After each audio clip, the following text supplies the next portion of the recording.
आज की दुनिया में सबसे बड़ा संकट संसाधनों की कमी नहीं है, बल्कि साहस की कमी है। हम एक ऐसे समय में जी रहे हैं जहां ज्ञान हमारी उंगलियों पर है, अवसर हमारे चारों ओर फैले हुए हैं, तकनीक पहले से कहीं ज्यादा शक्तिशाली हो चुकी है, फिर भी अधिकांश लोग अपने सपनों के सामने खड़े होकर ठिठक जाते हैं। कारण बहुत साधारण है, डर। असफल होने का डर, लोगों की राय का डर, सुरक्षित रास्ता छोड़ने का डर और सबसे बड़ा डर, गलत साबित हो जाने का डर।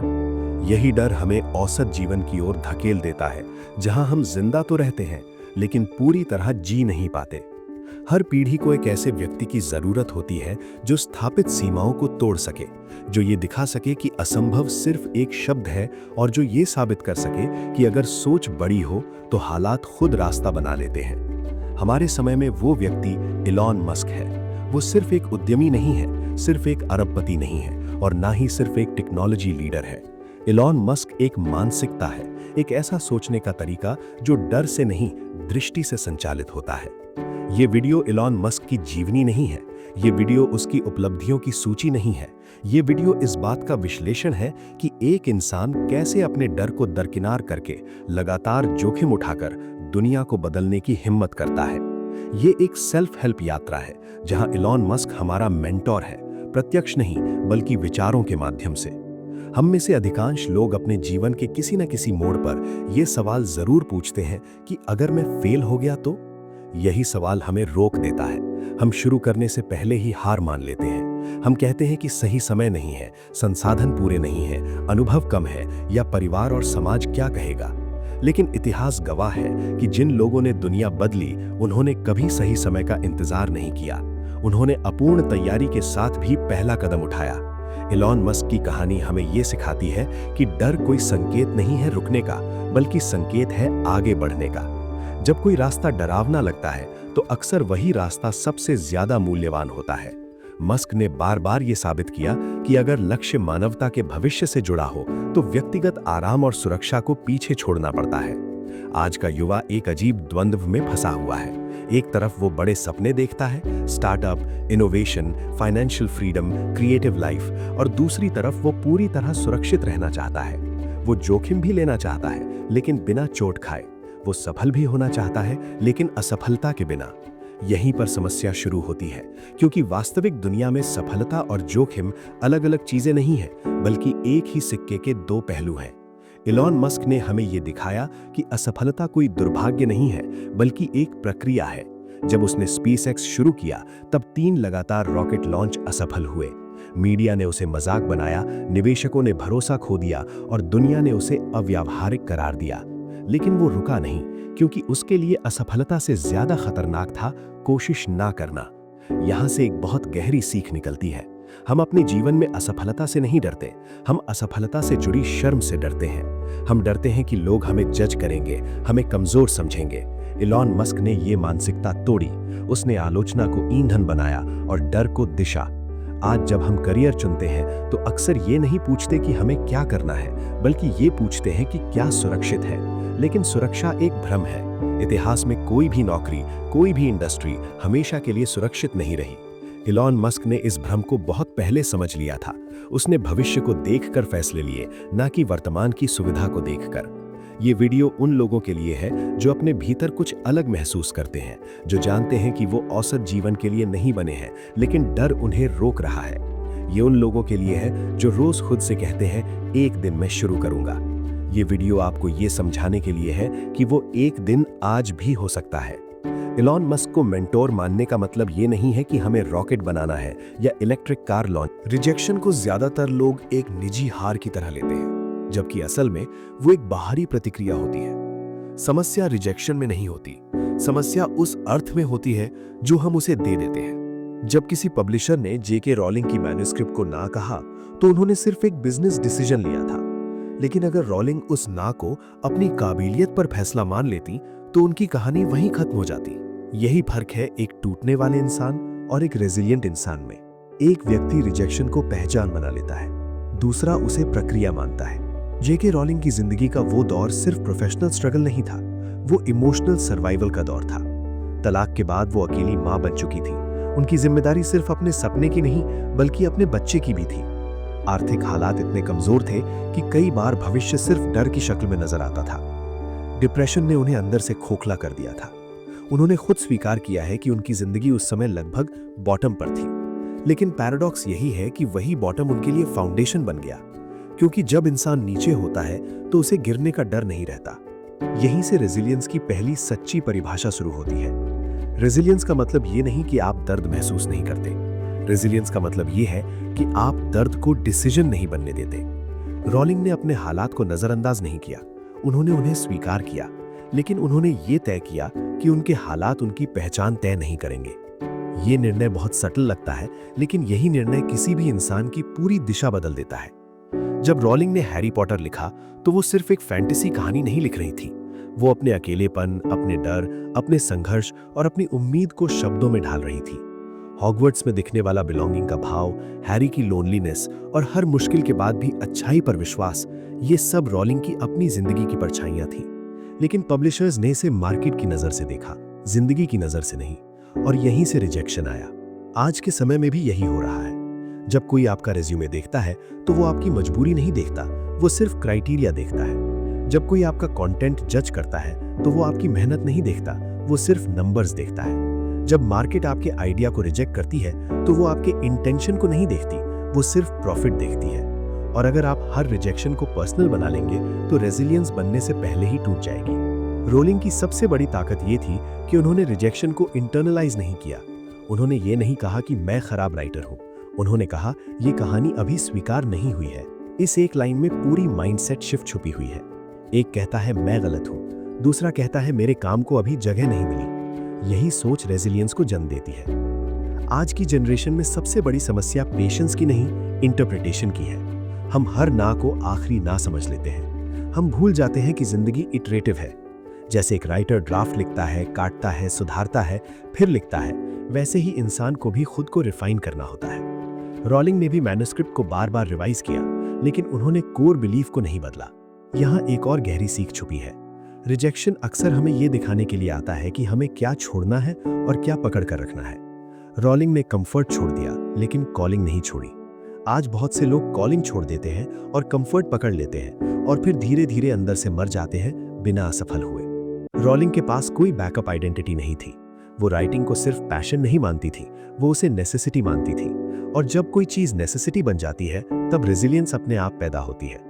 आज बहुत से लोग हाफ वे इसलिए रुक जाते हैं क्योंकि उनके पास एस्केप होता है। रॉलिंग के पास एस्केप नहीं था, इसलिए उन्होंने एंड्योरेंस चुना। ये पाठ हमें ये सिखाता है कि रेजिलियंस कोई मोटिवेशनल कोट नहीं है, ये एक डेली प्रैक्टिस है। हर रिजेक्शन के बाद खुद से कहना मैं अभी खत्म नहीं हुआ हूँ। हर अस्वीकृति के बाद अपने सपने को फिर से देखना और खुद से कहना ये अभी भी मायने रखता है। रॉलिंग की जिंदगी ये साबित करती है कि रिजेक्शन आपको रोकता नहीं है। रिजेक्शन सिर्फ ये दिखाता है कि आप कितने सीरियस हैं। जो लोग सीरियस नहीं होते वे पहले ना पर ही रुक जाते हैं। जो लोग सीरियस होते हैं वे ना को रास्ते का हिस्सा मानते हैं। यही रेजिलियंस की नींव है। यही वो माइंडसेट है जो किसी भी इंसान को उसके सबसे कमजोर समय में भी आगे बढ़ने की ताकत देता है। और जब ये नींव एक बार बन जाती है तब चाहे दुनिया कितनी भी बार दरवाजा बंद करे, इंसान अगला दरवाजा खुद बनाना सीख लेता है। रेजिलियंस की असली परीक्षा रिजेक्शन मिलने के बाद नहीं होती, बल्कि उसके बाद लिए गए फैसलों में होती है। बहुत से लोग रिजेक्शन को सह तो लेते हैं, लेकिन उसके बाद खुद को छोटा कर लेते हैं। वे अपने सपनों को सीमित कर लेते हैं, अपनी उम्मीदों को कम कर देते हैं और खुद को ये समझा लेते हैं कि इतना ही ठीक है। जेके रोलिंग ने ऐसा नहीं किया। उन्होंने अपनी परिस्थितियों के हिसाब से अपने सपने नहीं बदले, बल्कि अपने सपनों के हिसाब से खुद को ढालना शुरू किया। यही प्रोसेस रीराइट कहलाती है। रीराइट करने का मतलब ये नहीं कि आप अपनी पहचान बदल दें। रीराइट का मतलब है अपने तरीकों को बदलना, अपने नजरिए को शार्पन करना और अपने भीतर की आवाज को और साफ सुनना। रोलिंग ने हैरी पॉटर की दुनिया को इसलिए नहीं बदला क्योंकि पब्लिशर्स ने रिजेक्ट किया था। उन्होंने उसे इसलिए बेहतर बनाया क्योंकि वो खुद जानती थी कि उसमें और गहराई आ सकती है। उन्होंने अपने काम को ईगो की तरह नहीं, क्राफ्ट की तरह देखा, और यही सोच रेजिलियंस को मैच्योरिटी देती है। आज की दुनिया में रीराइट करना एक जरूरत बन चुका है, विकल्प नहीं। करियर अब सीढ़ी की तरह नहीं है, वो मेज की तरह है। सीधी राहें कम हैं, मोड़ ज्यादा हैं। कभी एल्गोरिदम बदल जाता है, कभी मार्केट डिमांड बदल जाती है, कभी स्किल्स ऑब्सोलीट हो जाती हैं। ऐसे समय में वही लोग आगे बढ़ते हैं जो खुद को बार बार अपडेट करने से नहीं डरते। रोलिंग की रेजिलियंस हमें यही सिखाती है कि अगर आपकी पहचान आपके काम से जुड़ी है तो आपको अपने काम को इवॉल्व करना ही पड़ेगा। रोलिंग के जीवन में एक खास बात यह थी कि उन्होंने अपने दर्द को दबाया नहीं, उन्होंने उसे इस्तेमाल किया। डिप्रेशन, लोनलीनेस, इनसिक्योरिटी, ये सब उनकी कमजोरी नहीं बने, बल्कि उनकी राइटिंग की आत्मा बने। हैरी पॉटर की कहानी में जो डार्कनेस है, जो लॉस है, जो डर है, वो किसी कल्पना से नहीं आया, वो लिव्ड एक्सपीरियंस से आया। और यही वजह है कि वो कहानी लाखों लोगों के दिल को छू पाई। यहाँ सीख साफ है, जो लोग अपने दर्द से भागते हैं वे शैलो बनते हैं, जो लोग अपने दर्द को समझते हैं वे मीनिंगफुल बनते हैं। आज के समय में भी बहुत से लोग अपनी स्ट्रगल छुपाने की कोशिश करते हैं।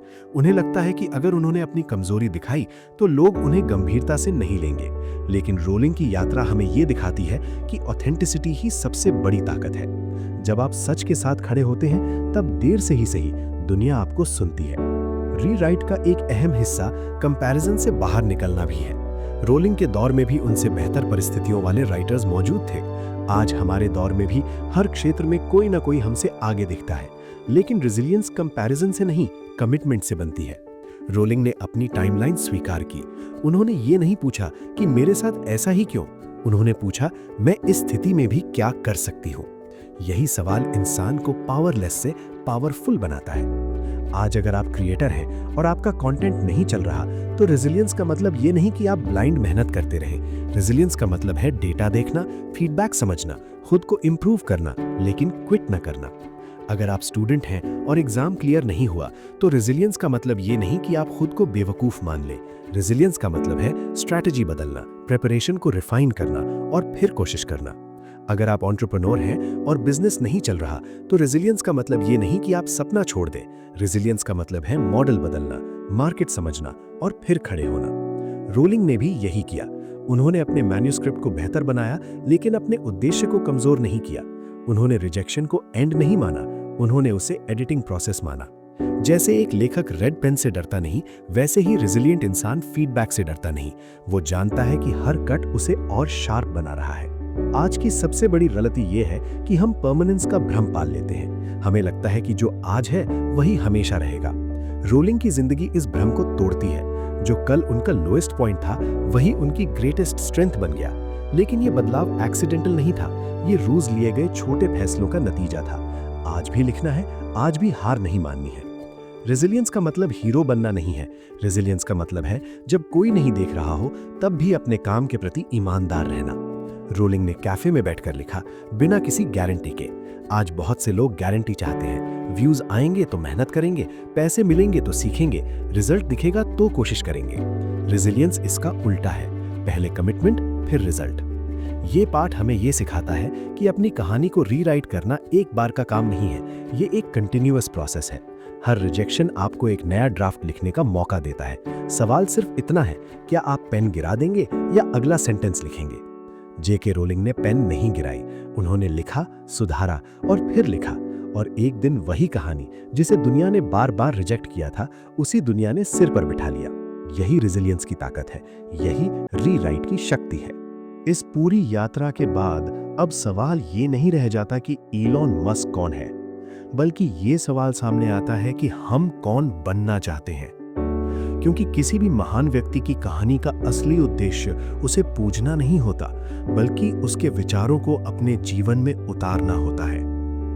इलॉन मस्क हमारे लिए इसलिए महत्वपूर्ण नहीं है क्योंकि उसने रॉकेट बनाए, बल्कि इसलिए महत्वपूर्ण है क्योंकि उसने ये दिखाया कि डर के बावजूद आगे बढ़ना कैसा होता है। हम अक्सर अपने जीवन की सीमाओं को हालात पर डाल देते हैं। हम कहते हैं कि समय सही नहीं है, संसाधन कम है, जिम्मेदारियां ज्यादा हैं। लेकिन सच्चाई ये है कि इतिहास में किसी के पास भी सब कुछ सही नहीं था। फर्क सिर्फ इतना था कि कुछ लोगों ने इंतजार करना छोड़ दिया।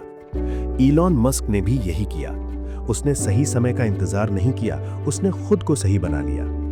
आज अगर आप अपने भीतर बेचैनी महसूस करते हैं, अगर आपको लगता है कि आप किसी और जीवन के लिए बने हैं, तो ये बेचैनी आपकी कमजोरी नहीं है, ये संकेत है। संकेत है कि आप स्थिर रहने के लिए नहीं बने। लेकिन अधिकतर लोग इस संकेत को दबा देते हैं क्योंकि डर ज्यादा जोर से बोलता है। ईलॉन मस्क की सबसे बड़ी सीख यही है कि डर की आवाज को सुना जाए, लेकिन निर्णय की कुर्सी पर ना बैठने दिया जाए। हम एक ऐसे युग में जी रहे हैं जहां बदलाव विकल्प नहीं, अनिवार्यता है।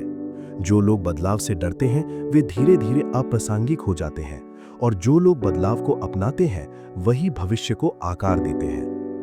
ईलॉन मस्क भविष्य का इंतजार नहीं करता, वो भविष्य पर काम करता है। यही अंतर एक सामान्य जीवन और एक असाधारण जीवन के बीच खड़ा होता है। इस वीडियो का उद्देश्य आपको ये कहना नहीं है कि आप सब कुछ छोड़ दें, बल्कि ये कहना है कि आप खुद को छोड़ना बंद करें। अपने सपनों को, अपनी जिज्ञासा को और अपने साहस को किनारे रखना बंद करें। क्योंकि जब आप जोखिम लेना छोड़ देते हैं, तब आप सिर्फ असफलता से नहीं, बल्कि संभावना से भी दूर हो जाते हैं। याद रखिए, असफलता आपको चोट पहुंचा सकती है, लेकिन पछतावा आपको खोखला कर देता है। ईलॉन मस्क ने अपने जीवन में कई बार असफलता देखी, लेकिन उसने कभी ये नहीं कहा कि मैंने कोशिश नहीं की। और यही वाक्य अंत में सबसे ज्यादा मायने रखता है। मेंटोर वही नहीं होता जो आपको जवाब दे, मेंटोर वो होता है जो आपको सही सवाल पूछना सिखाए। ईलॉन मस्क हमें यही सिखाता है। क्या ये काम करना जरूरी है, भले ही ये कठिन हो? क्या ये भविष्य के लिए सही है, भले ही आज समझ ना आए? जब आप ऐसे सवाल पूछना शुरू करते हैं, तब आपकी सोच का स्तर बदल जाता है। आज दुनिया को और सुरक्षित लोगों की नहीं, बल्कि साहसी लोगों की जरूरत है। ऐसे लोग जो गलतियां करने से न डरें, जो आलोचना सह सकें और जो बड़े सपनों का बोझ उठा सकें। ईलॉन मस्क ने यह साबित किया है कि एक इंसान भी बदलाव की चिंगारी बन सकता है, अगर वो डर से ऊपर उठने का निर्णय ले। इस वीडियो के अंत में एक ही बात याद रखिए, साहस कोई जन्मजात गुण